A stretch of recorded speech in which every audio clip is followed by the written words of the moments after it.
Hello and welcome to Citizens Forum. This is being filmed on Wednesday, May the 28th in the Memorial Arena. In Victoria, I'd like to thank our volunteer crew and the Shaw staff that makes it happen. The first part of Citizens Forum is always the Walter and Jack Show. So I'll start off. I think the people of Victoria got something very good happened within the last day or two, and that is that the provincial government is not going to intervene in the sewage treatment situation that we're in. That being the case, the project cannot go ahead because Esquimalt does not want anything built on McLaughlin Point. So the project, therefore, hopefully is going to be stopped. We have at least a year to look at different ideas and see if we can come up with something better. That's where we are now, and I mean, this was $800 million. I think it's just the most luckiest or great thing for this city, and let's just have an open process to see what's best and what people want, and then let's do that. And that's Well, it. you know, maybe they should just turn the tap off for, they're paying all these consultants and this independent firm that's supposed to be running this. Obviously, they don't have a plan that's got permits. They shouldn't be spending money hand over fist on something that may or may not happen. I think the process of them full steam ahead with it, regardless of these issues, is wrong-headed. And I think the people that want this terrible, terrible idea to go ahead are trying to kind of get us in the hole as far as they can, financially and otherwise. So we just have to continue on. So I think they should stop right now. The whole process should stop, and it should be reevaluated. That's right. Some people are going to have to, the people like at Citerra will assume that will get shut down. You know, I mean, a lot of money is being wasted, that's for sure, and who knows, but yes. Well, you know, the CRD has to make that decision. Yeah. They have to, get a little courage and start to realize they've been heading down the wrong direction, and just put a stop to it for now. And this should be reassessed, and other options should be considered. So we're going to talk a little bit about what's going on with our public schools, what the media likes to call the teachers' strike, as if there's only one side involved, and they're doing a bad thing by striking. The real story, I think, is very different. There's definitely an attack on public education. It's a corporate attack being carried out by our provincial government. And that's how I see it. So, I mean, you told me a few facts and figures when we were having coffee before that really were shocking, and it's shocking that nobody knows them. Well, you know, a quick Google search is what I was telling you, but I wish I had all my sources. But I just kind of looked at some, just wondering a few things about costs. And the government's always saying, you know, we've got to, pare things down, and there's no money for anything. Well, in the last 10 years, this is one little tidbit I found, was the cost for education in general has gone up 30% over the last 10 years, which would be expected just with the cost of living and all that.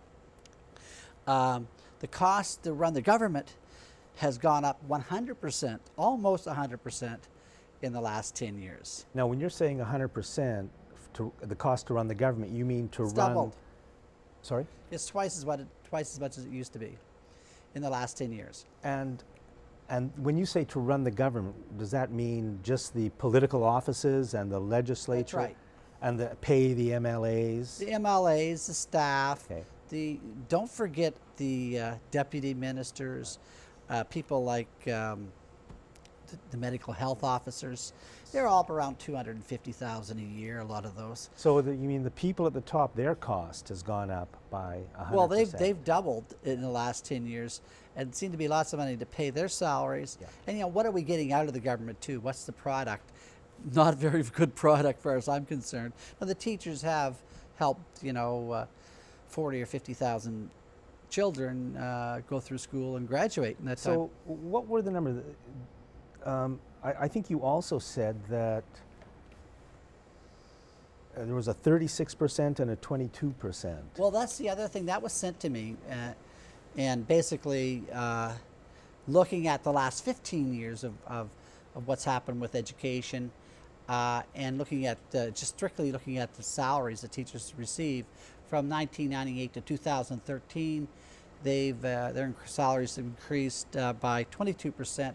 The cost of living index has gone up 36% over that period. So one more time, from 1998 to 2013, okay, teachers' wages went up. Went up 22%. 22%, and the cost of living went up 36%. 36%. Yeah, so I mean, what that means, of course, is that teachers, like so many working people, have taken a pay cut. Yeah, you'll often see it. If you look at this schedule, you can see where 2 or 3 years in a row, 2011, 2012, 2013, no increase in salary. Yeah. And you'll often see 2004, 2005, that was the last time they probably negotiated. Every time it comes around to a contract time, the government drags their feet for a couple of years. Then, you're just seeing the situation where the teachers are being ground down and ground down. Well, all working people are being, but here, so teachers are being presented in the media, I think, as greedy. The media that's how they're portraying the teachers. They want so much. I mean, that's the message I'm getting from the media when I read or listen. And so, but the fact is that over the last, 1998 to 2013, the cost of living went up 36%, teachers got 22%, so actually their wages have been going down. That's the real message. I'm a little disappointed in the BCTF that they are not making that message, because I didn't know it. I think a lot of people don't get it. The BCTF has got to stop allowing the corporate-owned media to present their story. They have to have their own media. There's no reason that they don't have a weekly newspaper for the last month or two that can be, the Russian community in Vancouver, somebody showed me a newspaper of theirs. It's a weekly, in color, 48 pages. Yeah. Why can the Russian community in Vancouver put out a 48-page weekly, and the entire union movement in the entire province and country can't do anything? They're pathetic. There's something wrong. The upper echelons of the union are apparently looking to be just about as out of touch as the government. Now, I just on my way down, driving into town, listened to good old CBC, and Premier Clark was on, saying that she made a statement today saying she hopes that teachers will get back to the bargaining table and roll up their sleeves and they can hammer a deal out and all that. Sounds all pretty good, but you consider that her government, and she personally, because she was involved in this issue pretty well her whole career, has been found twice by the Supreme Court of British Columbia to have been bargaining in bad faith. Well, we're supposed to forget about that, or we're supposed to forget about all the other things all the other shenanigans that the government pulled off. Back around 2004, 2005, I don't know the exact dates, the teachers did not take a wage increase that year. Instead, they negotiated better conditions for class size and for the composition of the classes. Okay, so they signed a contract and they traded any wage increase because they wanted class better size, working conditions. Better working, class size, Christy and better Clark, schools. Well, the Campbell government got in, and what did they do? They just stripped the contract. They just went in and just took it out. They said, we're not going to, that's not in there anymore, that language is not there anymore, we're not going to negotiate that anymore. So that's how they've been treating the teachers. And then now Christy Clark is saying, oh, we hope that the teachers are going to bargain in good faith and get back to the table, and we're going to, sort this out. But you can't bargain in good faith with that government. No, it's so impossibly, it's so ridiculous. The type of negotiating strategies they've used, the type of people they used in their negotiations are also. Didn't the judge in a case was it the BC Supreme Court, just stated, I think, that, I think the judge stated that it came out in the proceedings that there was evidence. Yeah. It was testimony that the provincial government was deliberately doing this, that, and the other in order to force the teachers into a strike. This was going back a few years. Well, that was the ruling, the Supreme Court ruling, and in the judge's comments, she was saying that the government was not acting in good faith, that they couldn't strip these provisions out of their contract, and that in the memos and the other, communications that she saw, they were talking about disrupting the whole educational system in British Columbia. We're not talking about teachers only. We're talking about the kids, the parents, the whole system was going to be disrupted because the Liberal government were using this as a strategy to put pressure on the teachers and to put such onerous conditions on them that they would go on strike. So that's what the judge said, not, And here we are months later after I read that in the paper. Yeah. Once, and we've entered exactly the same situation, but nobody knows it because the media pretends that didn't ever happen. And the teachers, that's how I'm following it. The teachers are being presented as the bad guys, and the government, I mean, you read what the Times columnists, for example, how they portray the two sides. The government is worried about the students, and the teachers want more money. Well, I mean, they're living in this la-la land, Jack. I don't believe Christy Clark or Fassbender or whatever, the Minister of Education, I think it's Fassbender, or is it Factbender? He said today that there was no indication that class sizes, large classes or classes filled with students of special needs, actually decrease the value of education. He said that. I mean, the thing is that there's no evidence whatsoever to support what he says. As a matter of fact, all the evidence shows that when you make the classes larger and you put more complicated environments there because of the needs of the students, the overall education goes down. Everybody knows that except the Minister of Education. Now the thing is, why he said that, Jack, I believe, is because that line was written for him by a public relations firm. I don't believe that any of these people are coming up with these ideas, including Christy Clark. And I just think we're supposed to believe outrageous things because the media will report this fellow's statements and nobody's going to check it. Yeah, that's the amazing thing. That's one of the things the media does, is you can say anything you want if you're on the favored side, and they report it as if it's true. And when the truth has to deal with anything that anybody wants to say, and they can make it up on the spot, which they so often do on so many issues, how can the truth win?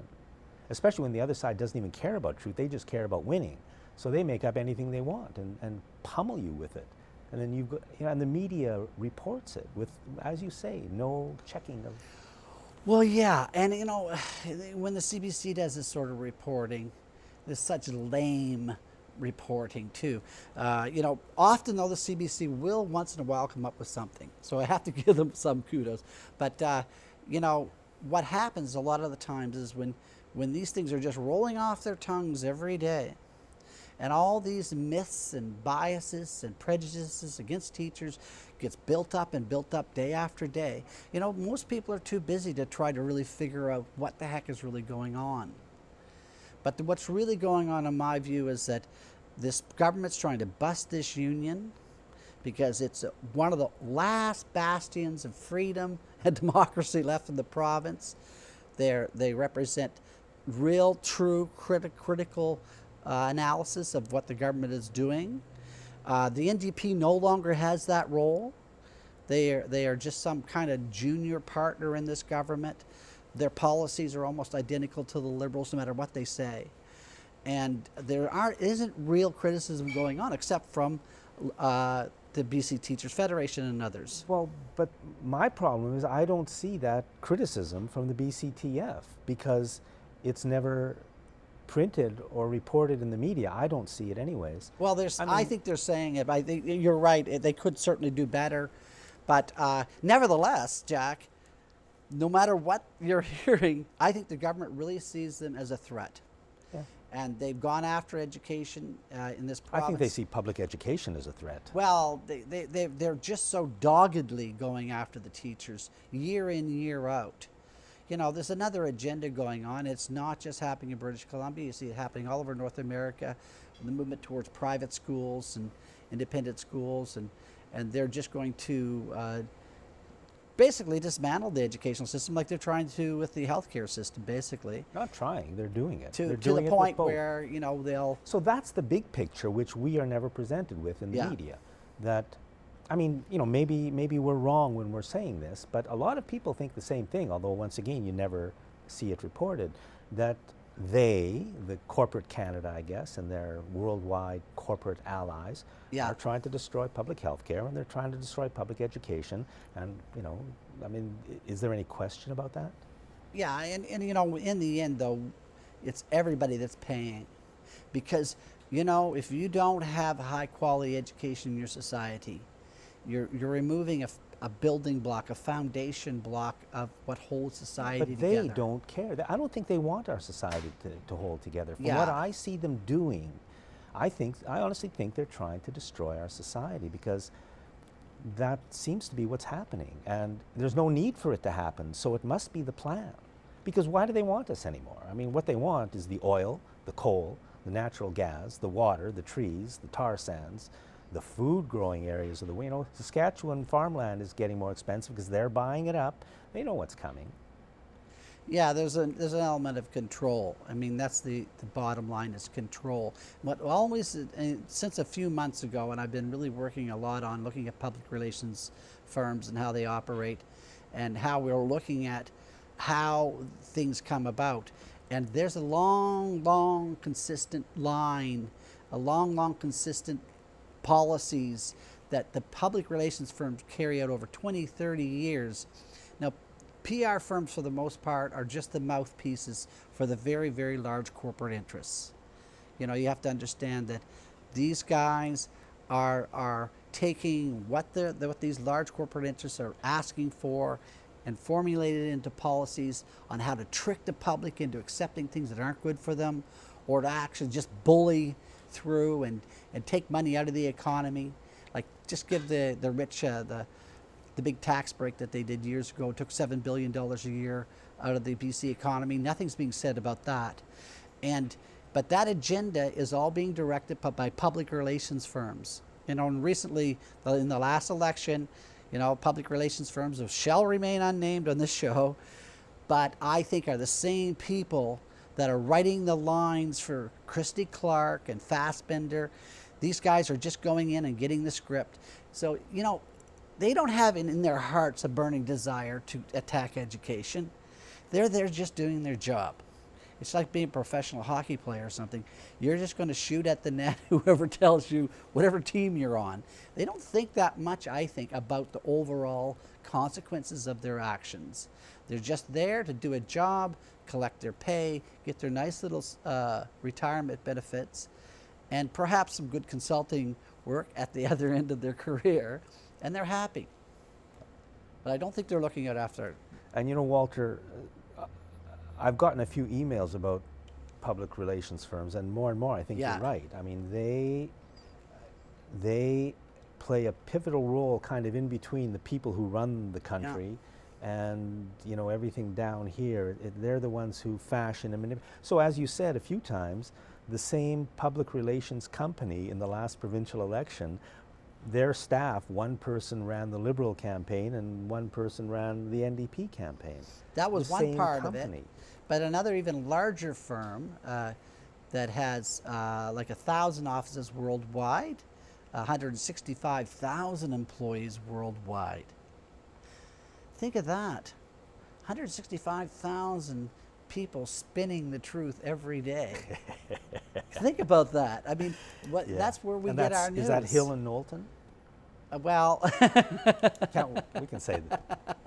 Are they so great? they're that we part can't- of the firm that's the larger firm. Okay. But the thing is that But these public relations, I mean, they're the ones who did the Iraq, Kuwait, The incubator babies, baby the story. incubator baby story, which caused a war. I mean, caused a Yeah, war. which was a those complete lie. stories. It's a complete Of course, fabrication. the media's role in that is to pretend this story is true, right? Yeah. Without ever, I'm sure they knew it wasn't true, but the media reports it. That's their job. So we see this uber control of this small group of multi-billionaire lunatics who run the country and the world. And under them are, everything else, including the media that tells us. We're always seeing relationships, Jack, when all these issues. We look at the sewage treatment issue. It's so easy to seg into the teachers, what's happening with the teachers, what's happening. It's because of this control. And if you look at what's happening in the Ukraine, if you want to just get into that issue for a minute or two, the same guys are writing the same lines for the whole military coup of the Ukraine, saying this is some kind of democratic movement, which everybody knows isn't true because it was a military coup. And the unsavory people that the West are lining up with in the Ukraine have a lot of pro-Nazi sentiments. You can't get around that. So, but the way the PR is being written is as some kind of big liberation struggle. Well, we know that's not true. These are the same guys in another country. You know what I mean? It's the same stuff.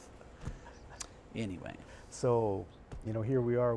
What we need is more media. And so, once again, support your independent media. There's lots of it right here. There's lots of it on the internet. They need money. They need support. They need following. I think that's vitally important, and fight for democracy. And my mantra for the next week is more peace and quiet. I think that's what we all need a little bit more of. More peace and quiet. Be nicer in your surroundings and in your society. Be nicer to your neighbors and your neighborhood. All of that stuff. Especially for you, those of you who aren't nice. Well, I just like to say, look, contact your premier right now and tell her you're not buying this nonsense. That get to the table and make a fair settlement with the teachers. Thanks for watching this segment of Citizens Forum. Welcome to segment 2 of Citizens Forum. Our guest in this segment is Chris Cook. Chris has been on the show quite a few times, and he is the editor-publisher of PacificFreePress.com and has a great radio show, Guerrilla News, on CFUV. So, Chris, where do you want to start? Well, I'll start with a couple corrections, Jack. I'm the managing editor at PacificFreePress.com, and my radio program is called Guerrilla Radio, and I have a website, Guerrilla Radio Blogspot, or guerrillaradioblog.blogspot.ca. So that's the housekeeping. Okay. But And we should try to remember to repeat all of that at the end so people yeah, can... super it down here somewhere, guys. Yeah, and things are going well. Still plugging along as much as ever. I mean, it's a minuscule impact. Of all the sites and that, I measure my reads in maybe a few thousand. Maybe 20,000 a month, something like that. 20,000 a month is good. Yeah, I guess so. Yeah, sure. I'd like it to be bigger, of course. Yeah, of course. So there's independent media. Yeah, well, yeah, Doing I our am best. independent, that's for sure. There's no money in it. I'm not asking for anything. So, there you go. You got nothing on me, Mr. Black and the rest of Yeah. you guys. So, I mean, the problem with the other media is they're owned and bought, so that's the problem. Well, I think the problem with the media is that they don't know what their function is. They think that their function is to make money and to be a business. And a lot of people think government should be that way too. How many times have you heard people say, "Oh, why don't they run government like a business?" And I always wonder, Mussolini tried that, but I mean, what kind of business would you like it to be run as? Like a hot dog stand, or what kind of business would you like? I never get an answer on that, Well, let's say we want it run like a bank. Like a bank. Yeah, well, I don't know. That's such a good idea. I think it is being Well, run the banks, like a bank yeah, right the now. banks are all making record profits. So Yeah, well, they're it's getting funny. The bailed out banks as are well. making record profits, Well, they and the got bailed government is, out. and the What government is happened to all broke. that? We bailed them out. Oh yeah, it's not official in Canada, but we did bail them out here, like in the States too. Back in '08, it was $750 billion or something like that. You and me and the rest of the taxpayers.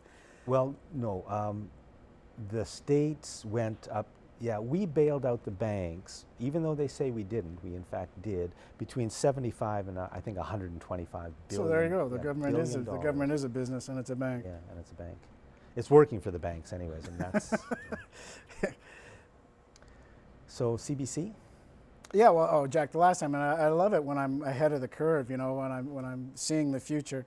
Last week at the end of your show, I said, gee, I wish the CBC would reach out, you know, because we were talking about the situation with the CBC, their cuts, and they're wondering, what are we going to do? Because the media landscape is changing so much. And lo and behold, they've done just that. There's ads on CBC Radio, you know, saying that if you go to cbc.radio-canada.ca/future online, you can take a little survey about what you think the CBC should or shouldn't be doing in the future. And I did that last night. It was 5 questions. They were all, you know, Manichean choices. You know, should we do everything online, or should we just do things the same old fuzzy, wuzzy way we used to? Should we offer this groovy stuff for your mobile device, or should we just, you know, I mean, it wasn't any kind of blended, sensible survey, but they did provide at the end an opportunity for you to write in and say, okay, well, you know, this is, you know, what my feelings are about it. So they're reaching out a little bit. That's funny because I thought there was a punchline coming, because when they do that, I just think it's like they're not really. They're just feeling they have to pretend. I mean, do you think they're really interested? Well, it seemed to me by reading the survey that they had a direction that they've already decided on, and what they're trying to do is sort of run one up the flagpole to see what kind of reaction they get to it, for one thing, and to sort of prepare the public mind for, you know, a new and different CBC. And in that, along that vein, the chairman's name is Herbert T. Lacroix, president and CEO, and he said, and I'll quote him here, the biggest danger we face at the CBC is having a conversation about what we once were rather than what we need to become. Now that says a lot to me, you know. I mean, he's afraid of conversations, for one thing, when he's asking for a conversation, but he's afraid of conversations that are outside the parameter of strictly a future that they've already determined is going to be a future that isn't like what we have now or what we have in the past had. So in that degree, to answer your question, yeah, I think it's a bit of a setup deal. And what we're going to see with the CBC is we're going to see a lot of further cuts to services. Like maybe there won't be TV stations in any but the major cities. You know, maybe there'll be fewer radio stations well, you know, too. my impression is, who cares? Because millions care in this country. But I never listen to the CBC, and I never watch CBC TV because there's nothing on it, radio or television, that I'm interested in. Mr. Lacroix would disagree. He says that he's protecting our culture, and he's providing us all these great TV shows. They like the music, or they like, you know, and there are good things on CBC, I'm sure. But there's nothing for me, because what I want is a couple of hard-hitting political shows that are not corporate and are not afraid to tell the truth like we tell on this program. Maybe we're wrong, but at least we're telling a truth that is not allowed anywhere in the corporate media. And I'd like to see and hear a couple of shows on CBC like that. And we're not going to get that, because that's not what the CBC is going to be. Well, you know, I mean, yeah, we still have to define what we think it is, what purpose it should be serving. I mean, originally it was to, you know, preserve our culture from the onslaught of American, you know, overspill of their culture, their television, their radio, their music, their everything, you know. I mean, here we are, this little mouse in bed with the elephant, you know, but and I think that's still valid. Look at all the great Canadian singing acts and stuff that you would have never heard of if it wasn't for the CRTC rules. Yeah. And I remember being in radio as a young guy, and we hated that. We hated the CRTC. We hated having to play, well, 1/3 Canadian content. What a pain. But all of these acts that come up, you know, and women, female acts especially, right? I got built out of that. Yeah, because, you know, people at these radio stations, they had to play Canadian content, and they had to dig around, because they couldn't just play Burton Cummings every time, right? You know, they had to do something more, and it provided, and these people went on to be big successes in the United States and beyond as well. And that was just one aspect of it, you know. It hasn't done as much for Canadian acting talent, I mean, because they've been easily assimilated. I mean, if you look at all the great actors that are Canadian actors that have been working in the States, you know, I mean, we don't even know some of them, but, you know, they've all been able to go down there pretty easily. But, you know, it's, there's a use for it, you know.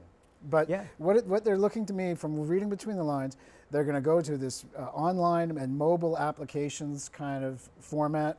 They want more money. They want us to pay money. Like they say, well, you're only paying, I think it's $30 or something like that per citizen for the CBC a year.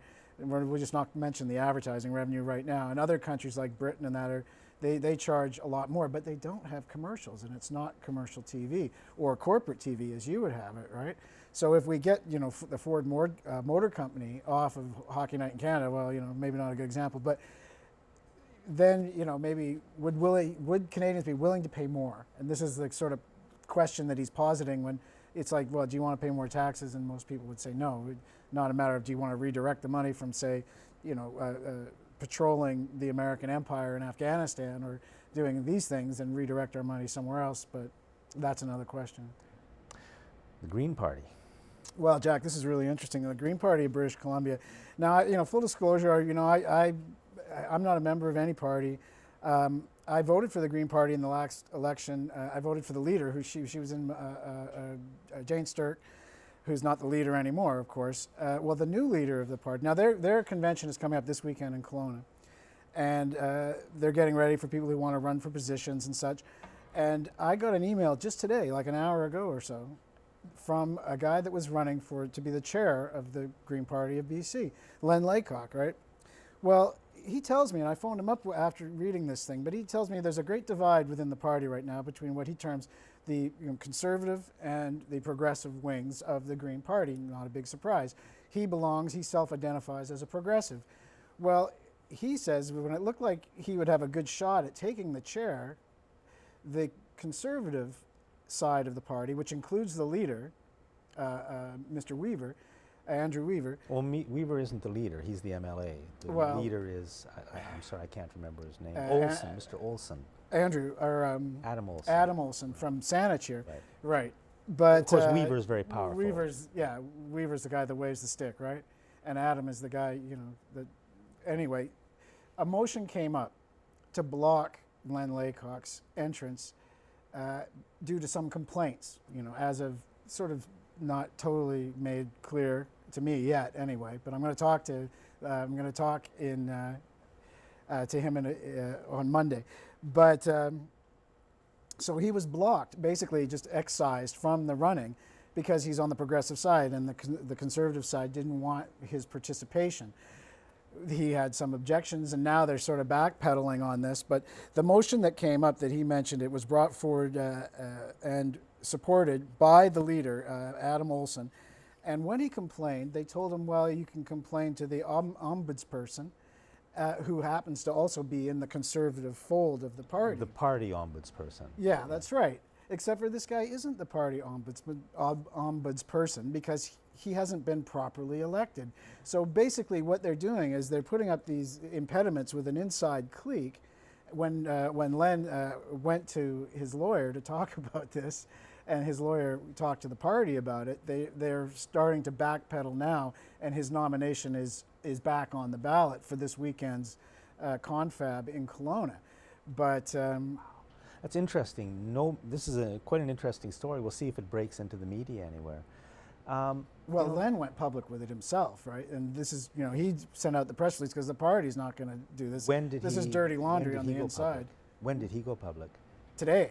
So today is Wednesday, the 28th of May. Okay. Yeah. I came home from work and there it was, fresh. See, to me, this is a really big problem because the parties, to a large extent, are self-regulating.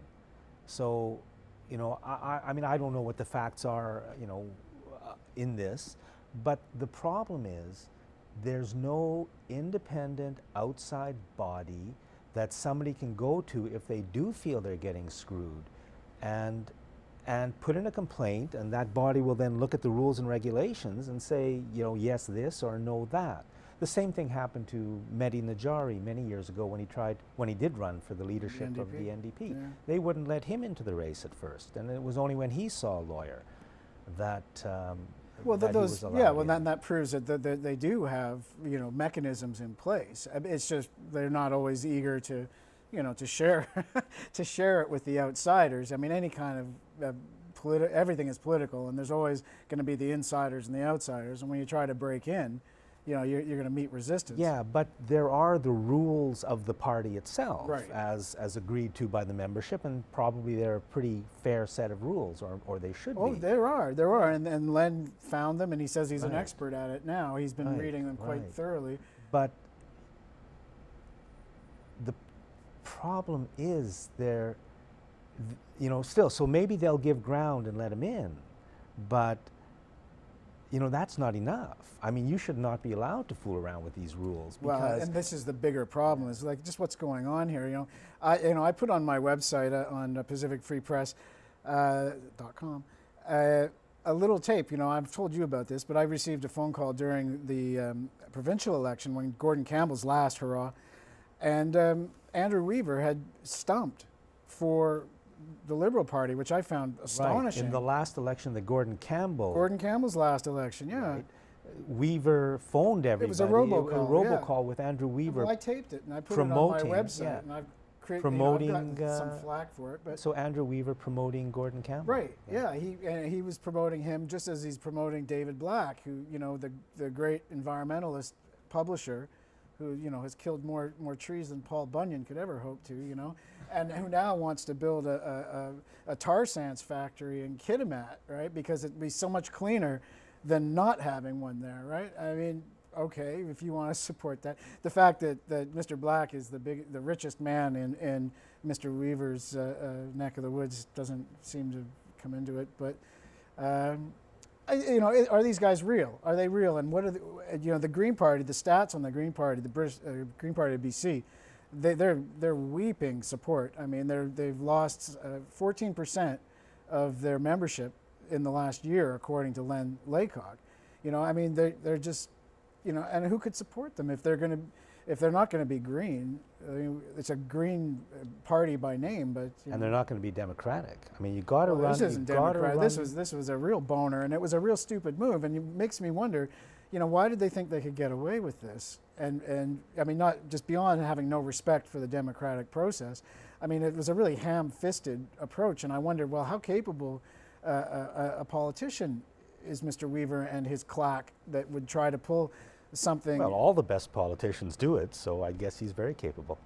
fitting right in. I mean, look at the stuff that Harper pulls. Look at the stuff that Peter MacKay pulled, who is like second in command to Harper in so many ways. I mean, the stuff they get away with because there are no rules. And so if you can get, in any political party, if you can get a bunch of people up there who care for nothing except power, and they come into control, and the unions are the same, it's very hard to get them out because there's nobody calling them on the rule. There are you no make rules. friends the same way I do, Jack. Yeah.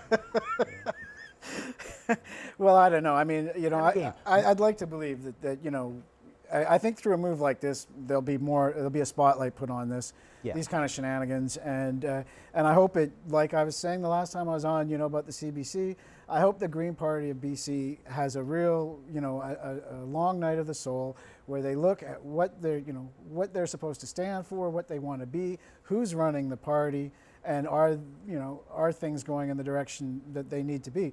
There's a lot of support for green principles in British Columbia now more than ever. It doesn't translate because, as you've talked about many times, about our political system is quite prohibitive to newcomers breaking in. But there is the support there, and there will be. It's a nascent support, and maybe there's still time. Yeah, and again, with this particular story of him being blocked, I guess you've only heard one side of the story. So Yeah, I just talked to him. I literally got off the phone with him and jumped on the bike and came over here. But and I will talk to him. On Monday I'll air a conversation with him and get more details about what's going on in Kelowna, because it's, as I said, it's their convention this weekend. So we'll get a little bit more information on that. But he's back in for he's back in. They backed off on this now. Okay. And I mean, that's how it's too dangerous to allow political parties to operate that way, because they exist in order to rule over us. And we had better make very sure that we control them, because otherwise they're going to control us. And they do, it's just too dangerous. Chris, you've got a minute left. You want to say something about PBS Frontline? Well, I watched Frontline last night, and Frontline is a great show. It's a journalistic effort from the Public Broadcasting Service down in the States. they've got a great reputation. They ran a twofer kind of show last night. Three-quarters of it was on Ukraine and the elections there, the recent elections, and then a little bit on Syria and what's going on there. And the guy, the production values are great, the voices are great, music is fantastic.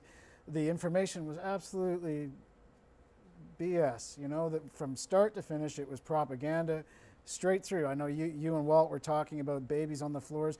This was hardly better than that, throwing the baby on the floor, out of the incubator. They didn't talk about the people that were killed in Odessa, the horrendous massacre in Odessa. People strangled as they jumped from burning buildings and stuff on the street by these Nazi thugs. None of that was there. It was all, and the Nazis, the Bandera clan, they actually fought against the Nazis, according to this report. They fought with the Nazis, but then they changed their minds and fought against the Nazis later. So they're not as bad as you think. Yeah. And all of that's missing from what we're getting. Chris, we're out of time. Thank you very much. And thanks for watching this segment of Citizens Forum. Welcome to segment 3 of Citizens Forum, being filmed on Wednesday, May the 28th in the Memorial Arena in Victoria. Our guest in this segment is Mary Brook, and Mary is the editor of the editor-publisher of the Souk Voice News, which is, how would you describe it? It's a weekly paper, which because of internet technology has also become daily, hourly, and by the minute, depending on what technology we use. Twitter has been a real savings grace in that and getting the news out quickly. So you're a small businesswoman? Small business owner and independent media, so there's no one to answer to other than the readers. So a combination of two important things, small business and independent media. That's right. And do you want to start with this first question, or do you want to talk about what we were just talking about? Go right ahead. Yeah. Well, the difficulty that small business is having, because what you just told me was kind of shocking, that it's not really there anymore. Well, in Souk, which is sort of a bedroom community to Victoria, it really doesn't have enough of an economic base to sustain itself. That entity alone, that area alone. Stores always have had a struggle there, and but we're getting a lot of people coming to Souk since the 2007 housing, an economic shift over, and people who are sort of in second careers. They've made their money doing something else. They want to start a small shop. This really isn't flying for a lot of people because there aren't enough people shopping there. This week we had a front page story about a small business closing, and it was interesting that one of our readers wrote to us and said, good for you to put a small business closing story on your front page, and a lot of people would wonder why. And it's because the trends are working against small business. In this particular case, it was a consignment clothing store that found that online shopping was its competitor, not another store down the street. And when you say online shopping, you mean used purchasing. Victoria? Or any retail shopping. Like pretty much any successful retail chain store that you can go to at the mall now sells the very same items and more online. And so in this particular case, it was a clothing store, so that was their competitor. But also the big box stores, the Walmarts, they have a pricing structure that is undeniably, irresistible to people who are on restricted incomes. If they have a choice, they have to spend, they don't have a choice much with their income, so they tend to go for the cheaper price. So I think in the larger point you were making is that not only in Souk, but really everywhere, probably right across the country, small business is having a tougher and tougher time. Yeah, it's actually the model of how the whole economy works. You've got big business, governments squeezing in with a lot more regulations, and media, the corporate media that actually supports sort of the commonly held beliefs that become truth. And in this whole system, small business owners who are really the face of their communities, who are in many cases self-financed, which is a bit of a death knell for a lot of small business owners. Because the banks really don't have a lot of support system for small businesses until they're successful enough that they don't need the banks. And so it's really an economic model that I don't think there will be small businesses in 20 years. They will, if anything, they will be small outlets for larger enterprises. Well, that's kind of a disaster, I think, because, society, society is, it needs that for people to have that opportunity to do that kind of thing. I mean, it's always been a big part of every society, from the marketplaces in, in the Middle East and throughout our whole history. It's always been small business. But The old mom and pop store idea was a mainstay through the last half of the 20th century. It's how a lot of our parents made a living and paid off their mortgage, perhaps. But so a lot of baby boomers who want a last kick at the can to use the money they've made in their corporate careers are giving it a try. But I don't think there's room in the economic model for it anymore. It's, and in a small town particularly, I haven't always lived in a small town, but now I'm finding that it is the interface with the community. You meet people in the coffee shops, you meet people in the stores. If there's a cohesiveness to a community with small retail storefront, and that is an integral part of a small community, and why people even from very large cities want to retire, particularly in small communities. That will disappear. It's going to be very difficult for small, like we see them. I have a list on the front page of the paper this week of stores that have closed, that have downsized, that have shifted to home business, because they're all just trying to cope with these massive changes in the economic system. well, I remember 30 years ago, 20 years ago, you drive in, well, 30 years ago anyways, if you were going somewhere, you go to a small town, it was always Fred's Garage and Bill's Drugstore and Joe's Supermarket. But now when you go to smaller towns, so much of that is gone. It's the Shell station, the chain drugstore, and whoever the big, so just there, it's gone. Well, and that's why independent media, and especially in a small town, is really important. And what I'm trying to do now is link up several small towns with small papers so that we can communicate to our readers in various areas. My next venture past Souk Voice News, for example, will be an entire Vancouver Island flavor publication, which I'm trying to get launched right now. And what can feed into that and to maintain that sort of independent media flavor are all the groups and organizations and website organizers around the island that have just information surfacing up out of their communities. It's not necessarily politicized, it's not necessarily representing one group or organization. All this information is like a massive library. It's almost like its own contained intranet or intranet in a way. And people want this information. And the reason people want, or a lot of times they don't even know why they like small papers. When people say they like my paper, I always ask them why. And they always sort of say, well, it's kind of different. They're not getting the same stuff that you're getting through the mainstream media. It's the small local stories, it's people's viewpoints on things. It's an opportunity for the whole community to pitch in. Like, we'll run just about anything that comes in from the community because it gives a platform for people to express their views. And one of the things that's really important for people to protect, I think, is the freedom of the internet. I mean, the last 15, 20 years or so, we've just assumed that the internet is there for us, but it's being closed in by big corporate media and the big telecoms, and there'll be a lot more rules about what you can do and what you can get for free, and of course we've lost our privacy too, which is a biggie. Earlier on, you mentioned one of the problems small business is having is more and more rules and regulations from government. Is that a big problem for a small business person? You think about it. You run your store from 9 to 5. Yeah. Then you've got to do your tax returns, both provincial and GST. You've got to you have licenses for different levels of things that you do. There's a whole structure of for any business, the stuff you have to do around running a business that is just becoming larger, more structured, more complex. So do you notice that it's becoming larger, more structured, and especially more complex and taking more time? I mean, actually, government might argue with that. They'll say, well, it's all just right on the internet, and so all you have to do is just go there and fill out a form. Yeah. But there's just, like, people who go into small business are a little bit, they want to kind of do things their way. It's an independent kind of experience of life. But if they're going to succeed financially, they need to become more corporate. And so, or more business-like. As long as it's not overly, like I'm watching people I know trying to do renovations on homes. My God.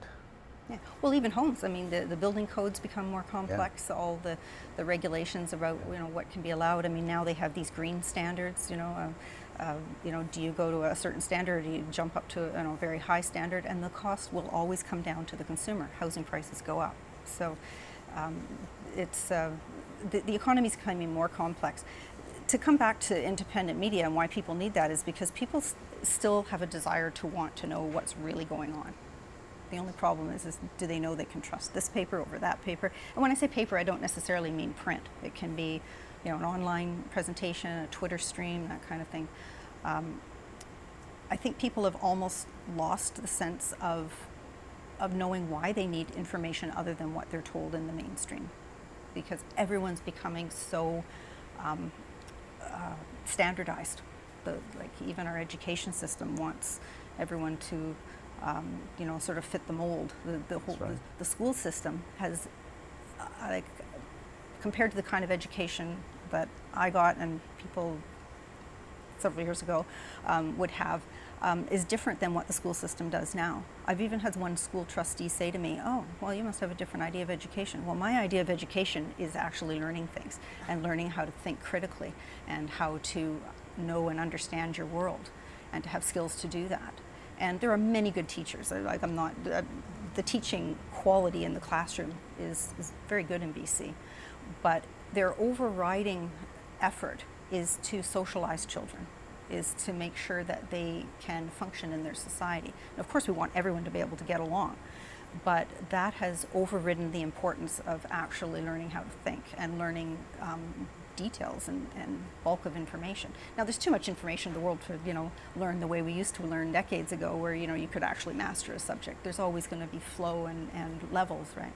But it's just a matter of a successful student is someone who now goes to class, who gets average or better grades. The kids that are being failed by this system today are actually the bright ones, because we have a lot of systems in place for the ones that need extra supervision, the special needs. I know there's challenges right now to budgeting for that, but that's basically an area that our society has said we want to support. But there's really not a lot of support for bringing the brightest ideas to the top. And this also, I'd like to bring that over to the BC Liberals' plan for training for jobs, in support of their LNG and all the whole industry thing that they want to build for the next 10 years. They want the trades training to be the emphasis in schools.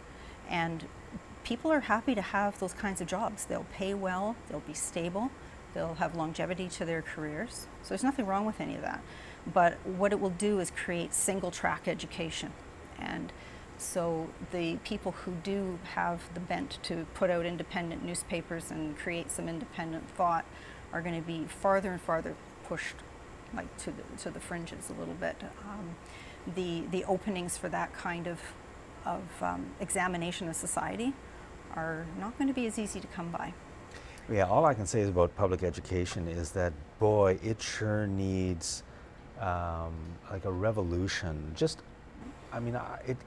To me, schools should be so great for kids, because kids have so much talent. I mean, everybody has talent and things they want to do, and instead the whole school system seems to be, here it is, you've got to fit this. Yeah. And that's, if you do fit it, you're a great success. And if you don't fit it, then too bad for you, and you pay many, many prices. It's just crazy. The whole basic idea of the system, to me, seems wrong. The kids are using their creativity in things they find online a lot of times, and it's a good outlet for them. It's also a dangerous place sometimes, the internet. But so it's school system just could be so much better. Yep. Do you want to talk about our current, just kind of the way the current system of government impacts all of this, or political process and proportional representation? Well, proportional representation, we need this in BC. I mean, it's the people who have the power now are not going to want to really promote that, because proportional representation means everybody gets a say, and it's really great when you have a majority government and you get to call the shots, in any province, in any country. When you're in that, it's good. So the idea of people still being able to have a voice, our individuals, our communities, we need to be able to have an equal representation of who we vote for in volume, like in numbers, is how many reps we get. So in other words, if you get 10 or 15% of the vote, you get 10 or 15% of the seats, which Yeah. is basically what a proportional representation system So does. NDP leader John Horgan has been, he's kind of turned on this. Like years ago, he used to not be in favor of it, and now he does speak in favor of proportional representation. I wanted to say that, you know, you've said in earlier shows how the two main parties in BC right now, the Liberals and the NDP, are kind of two sides of a coin. They're both corporate in the sense that they both know how to play the game. They know how to, you know, get their press conferences out there and get their message out and so on. And a lot of mainstream media have not really, in my opinion, seen the insight that I think John Horgan can bring to the province. He's got to play the game and be, you know, he's actually a good match for Christy Clark. When we get the two of them in a debate sometime in the future, it's going to be good TV. Christy Clark is perfect for the Liberals. She plays the you know, the corporate leadership and the, you know, big and business running the province. That's what she presents. And the NDP, you know, they will have to prove to their voters and the independents, who they're going to need to vote for them, that they do understand the economy and they'd be good money managers. So that's a big challenge I think they're going to have perception-wise. But I think if they were able to get in 2017, I think they would open doors to a little bit of new thought, a little bit of more creativity in the way things are run, and definitely be interested in health education and social systems that support people. Well, you know, they always say that small business creates jobs. Mm-hmm. And my take on it has always been more that a prosperous society creates jobs. That's what we need. And then within a prosperous society, small business will also flourish. I mean, business does create jobs, but it is statistically shown that small businesses do create the most jobs. You know, I lived in Japan for a while. In Japan, things focused around the train station. The train station in smaller towns and cities is always in the middle. Mm-hmm. And usually it's in the middle of a big retail complex. But surrounding that, it's just the way it's done. There are hundreds of small businesses, small shops and everything, you know, and it's almost by law, this has to be there. Yeah. Whereas here, it's more big business just takes everything and there's nothing left for... From what I've seen in business in BC, the people who've figured out how to do it well just keep doing it better and better. And it squeezes out the people, you know, some people I've even heard them say it's Darwinism. You know, if you have a small business and it doesn't work so well, you know, you weren't meant to be. So, you know, let's just make the big ones bigger and make everything more successful that way. And, you know, he who pays the piper picks the tune. I mean, you know, and so the people who have the money that influence businesses and government, they're the ones that are running the system right now. If you could make one change that would make things move in a better direction for small business, can you think of it? For small business in particular, funding from municipal government and provincial government. There's a huge fear among municipal government that they're not supposed to favor business, but if you look around at various municipalities, they do handle it differently. Without a viable small business community, you really don't have much of a local economy. Mary, thank you very much. I'm afraid we're out of time. Okay. Thanks for watching this segment of Citizens Forum.